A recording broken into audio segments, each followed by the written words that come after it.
was alone. Wow, a weird first thought to have.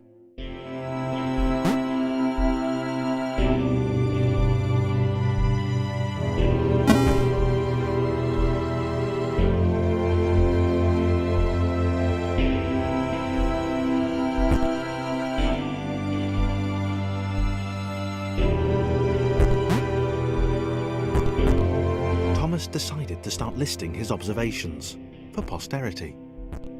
1. The whole alone thing. 2. Portals. They led somewhere. He'd yet to work out where. 3.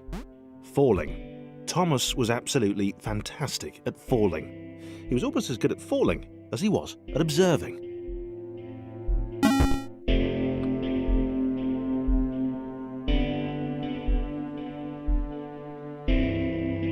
Okay, interesting. Thomas couldn't fall past this block. Think, damn it, think! What if there was some kind of inverted fall? Some way to... what's the word? Jump. It worked! Thomas had solved the great inverted fall mystery.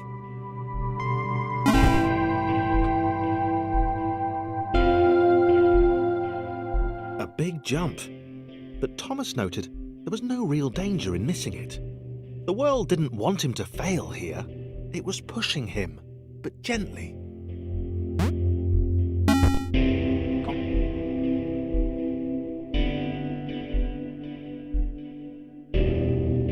This all seemed a little dangerous. The world was not to be trusted. It was unstable, and it seemed to Thomas that it could let him down at any moment.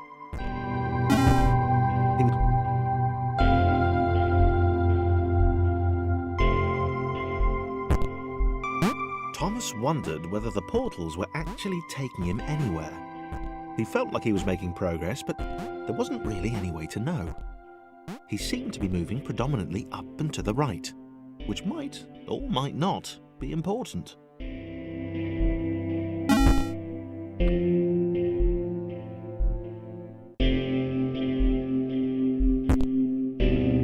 It might have been paranoia again. But Thomas could have sworn the world was becoming more complicated. It always seemed to be one step ahead of his skills. It had been designed just for him. He wondered why. Was the world testing him? No, too obvious.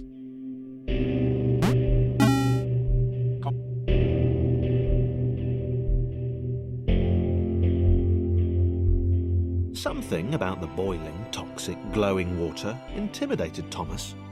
He didn't like it. He certainly didn't want to swim in it. He made another mental note. 4. Water. Not good. To be avoided.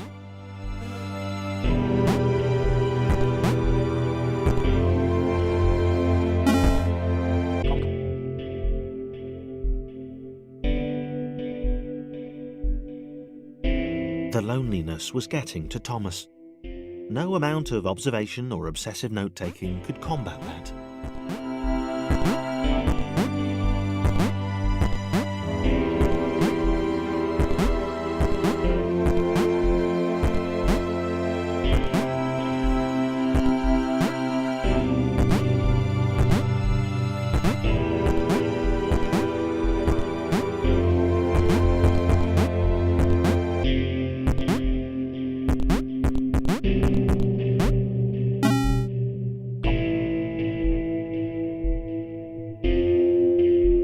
Thomas had a new theory. The world was training him. He could feel himself getting smarter. There was the mental list to consider. Over the minutes and seconds since his spontaneous generation, he'd become a pretty skilled jumper. He was evolving. He just wished he had someone to share it with.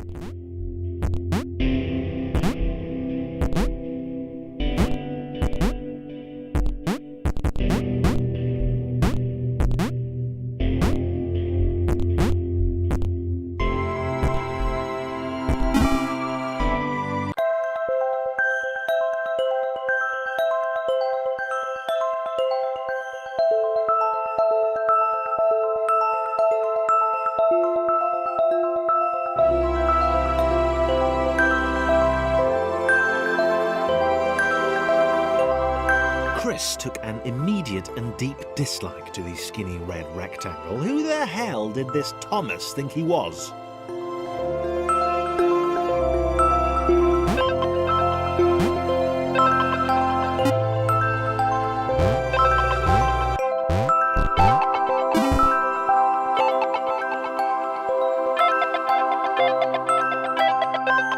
Chris had been doing fine.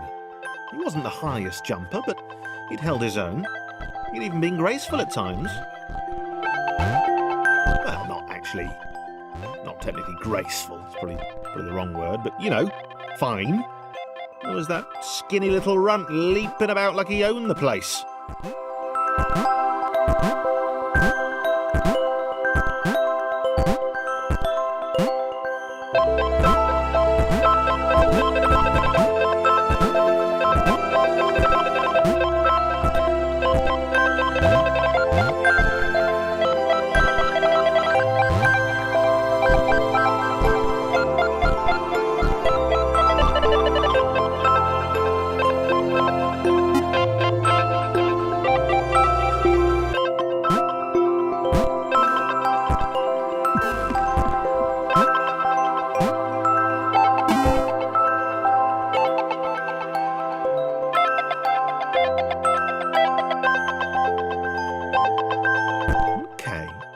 Was more like it. A glowy white thing. Only Chris could get to it, which of course made it all the more enticing. What would it do? What new opportunity might this switch open up to him?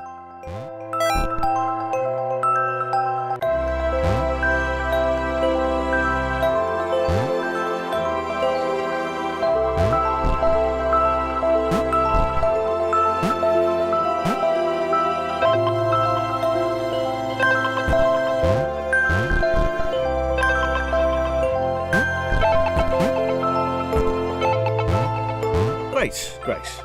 Another chance for Thomas to jump slightly higher than Chris. How fortunate. Seriously, this made the whole switch pressing thing entirely worthwhile.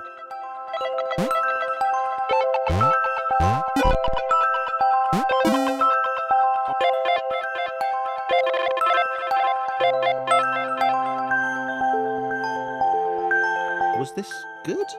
Because on the surface, it did not seem good. Chris was pretty scared.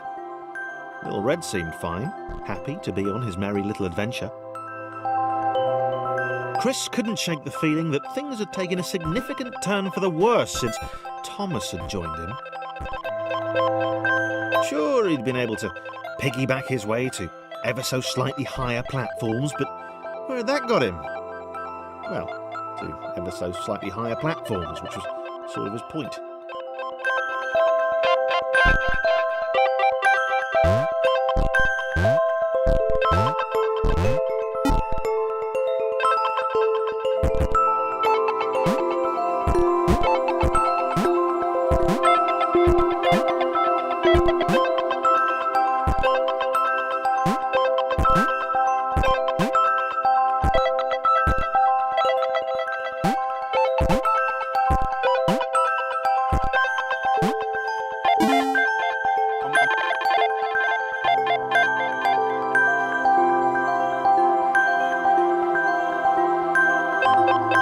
Chris stared at Thomas with pure hatred.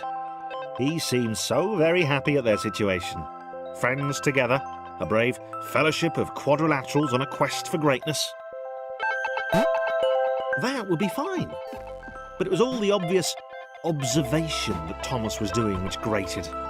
Every time they saw something vaguely new, Chris would hear a satisfied little from the vaulting idiot. He hoped the next portal would split them up, if only for a few levels.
This was his chance, a moment to shine.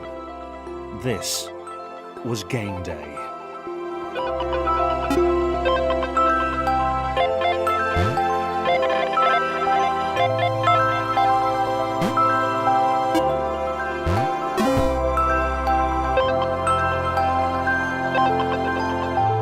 This would not do. John needed room to show off his exceptional skills. As it was, he was trapped on the wrong side of these little dot things. Where did they come from, anyway?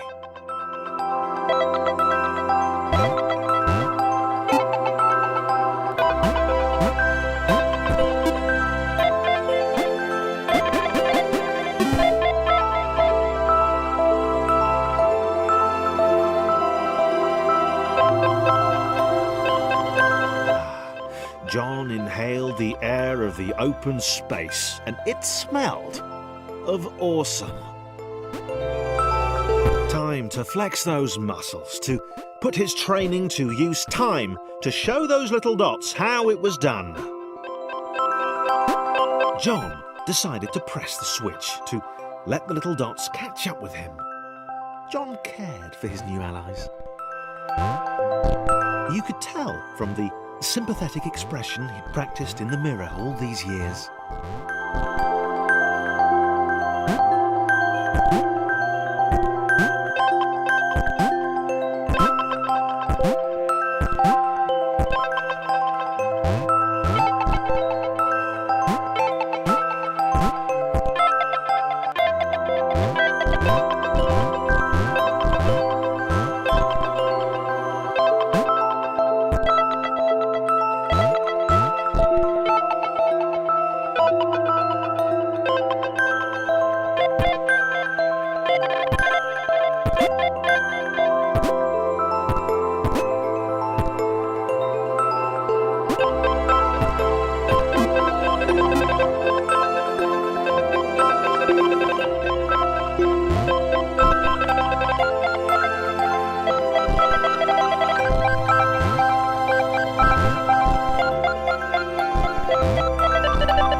John was happy to keep helping.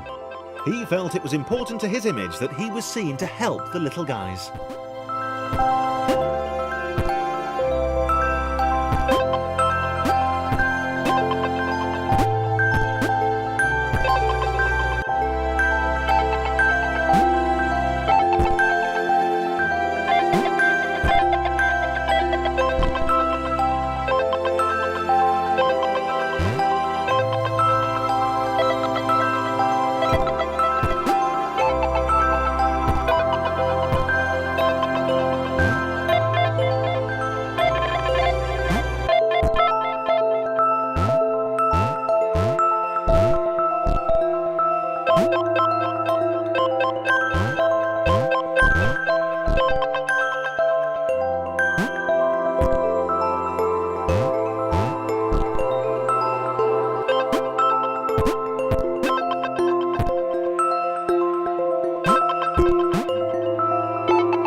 him so much either.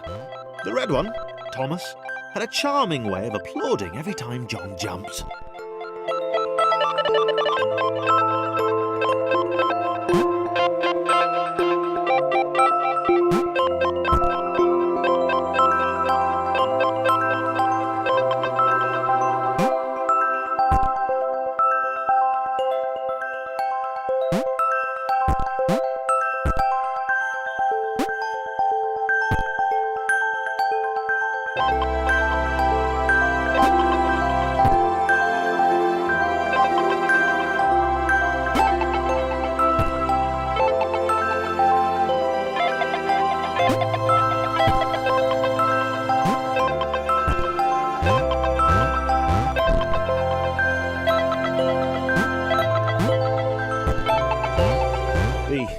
The orange one was less immediately likeable, but his unremitting cynicism and tutting amused John.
This was interesting.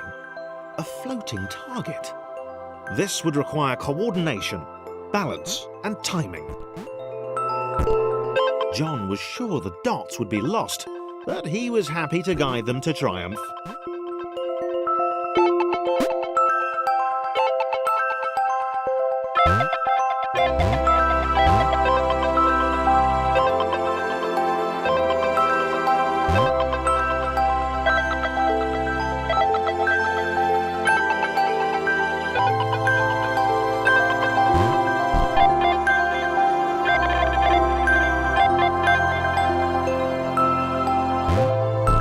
Maybe that's what the dots were for.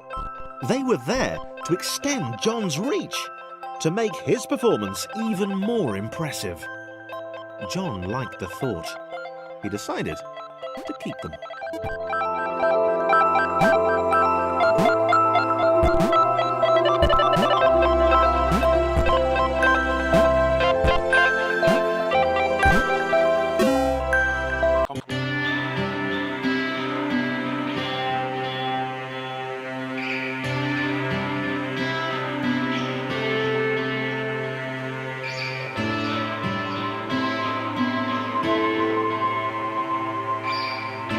So, this was how Claire would die.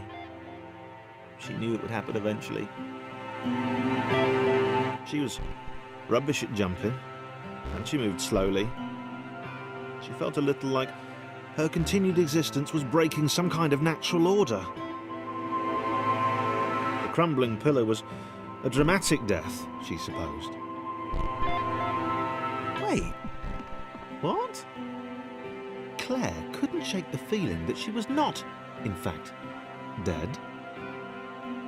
It was at that moment that Claire realised she had superpowers.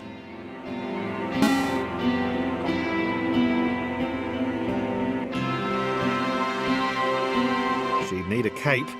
There was no getting around that. You couldn't be a superhero without a cape. Claire didn't want confusion.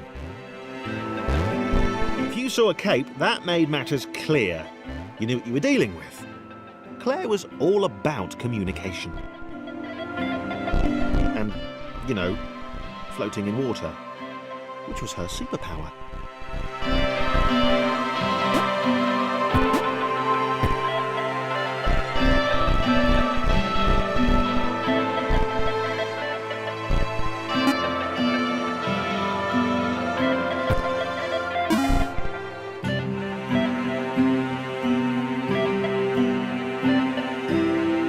Fight!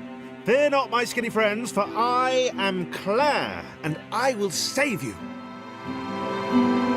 Claire needed to come up with a superhero name as soon as possible. Claire was rubbish.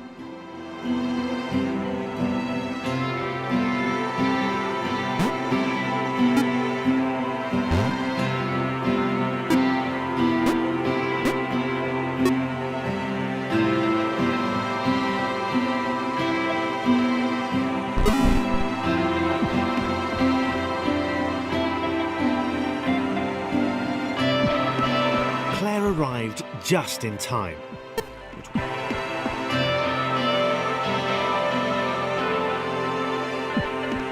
Claire arrived just in time, which was, of course, the perfect moment for superheroes to arrive.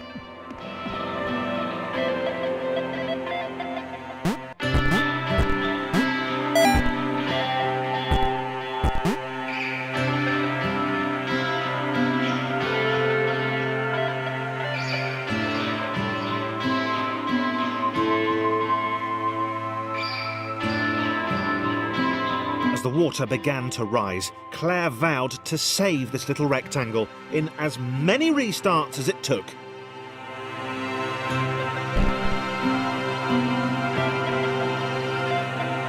Claire wondered if Thomas would make a good sidekick. Or was she more the lone Avenger type? She'd like that. The sole hero in a world of rectangles and conveniently placed pools of toxic water.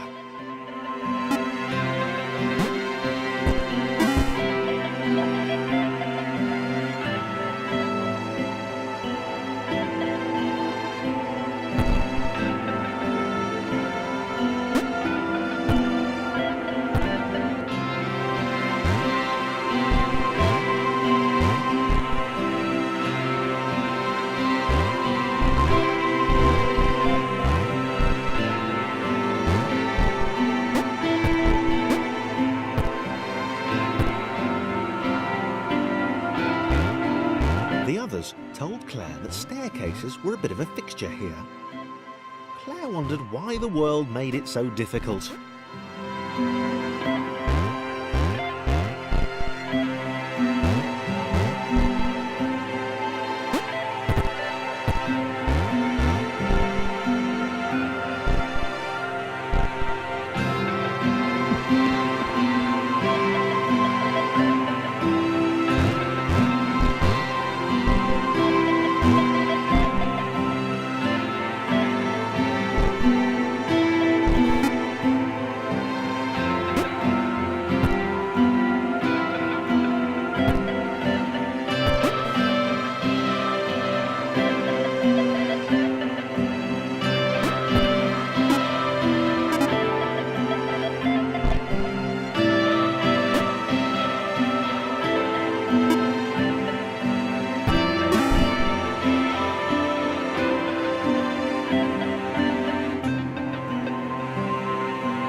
Probably needed a nemesis, a villain who would show their true colours at the worst possible moment, hurting all she held dear.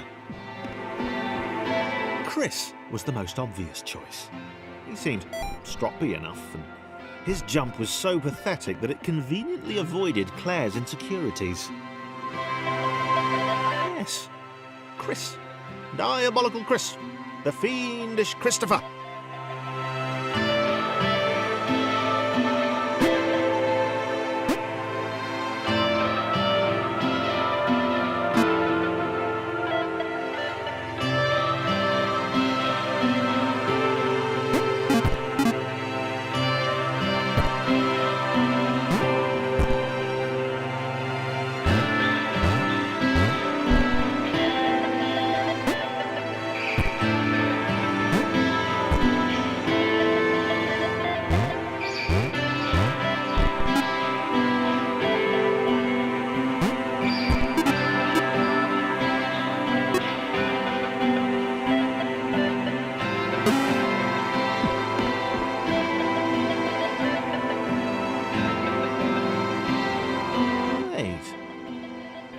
Gone?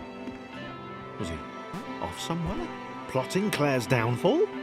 If Claire Claire was honest, and she had to be because she was a superhero. This was a troubling turn of events. Still, there were reasonably sized bodies of water to cross.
Moving platforms over water, eh?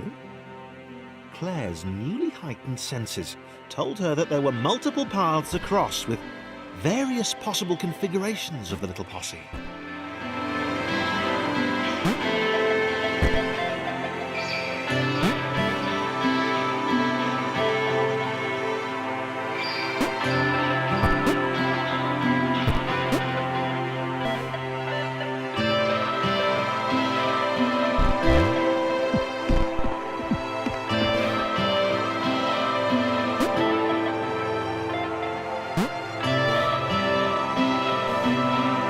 They were doing really well. Claire hoped she could get them all across. John was fully aware he could do this alone. Thomas hoped he'd never have to.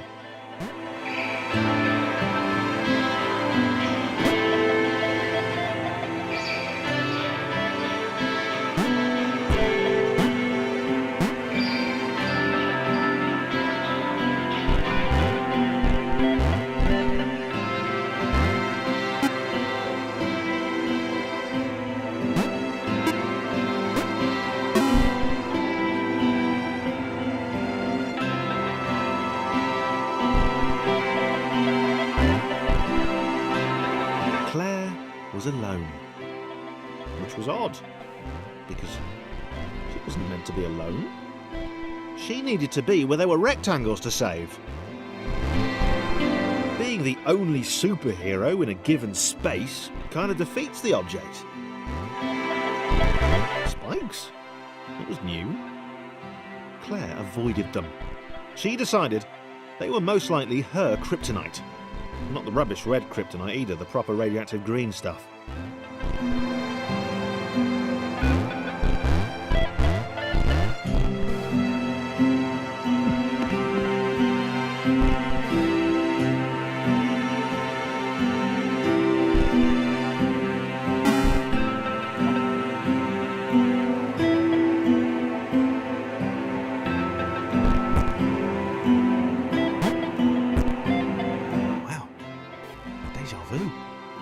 The world was repeating, and this time Thomas was here. Claire felt something had gone wrong. There was a disturbance in the force. Something had altered the matrix. The world was reacting to their progress. It was amassing its forces. It was plotting against them. Claire finally had a nemesis.